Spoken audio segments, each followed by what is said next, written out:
આમ આદમી પાર્ટી દ્વારા સુરેન્દ્રનગરના સુદામડા તાલુકાના એક ગામમાં એક કિસાન મહાપંચાયતનું આયોજન કરવામાં આવ્યું છે, જેમાં દિલ્હીના પૂર્વ મુખ્યમંત્રી અરવિંદ કેજરીવાલ અને પંજાબના મુખ્યમંત્રી ભગવંત માન હાજર રહેવાના છે. અહીંયાના ખેડૂતોની એક જ માંગ છે, જે કરતા પ્રથા છે તે બંધ થવી જોઈએ અને ટેકાના ભાવ મળવા જોઈએ.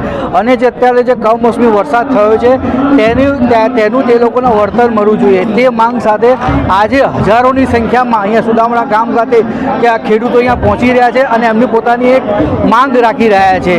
જો તમને અમારો આ વિડીયો ગમતો હોય તો તમે અમારી ચેનલ લાઈક કરો, શેર કરો, સબસ્ક્રાઈબ કરો. જો તમે અમને ફેસબુક પર જોઈ રહ્યા છો તો તમે અમારા ફેસબુકના પેજને ફોલો કરો. જો તમે ઇન્સ્ટાગ્રામ પર જોઈ રહ્યા છો તો તમે અમારા ઇન્સ્ટાગ્રામના પેજને ફોલો કરો.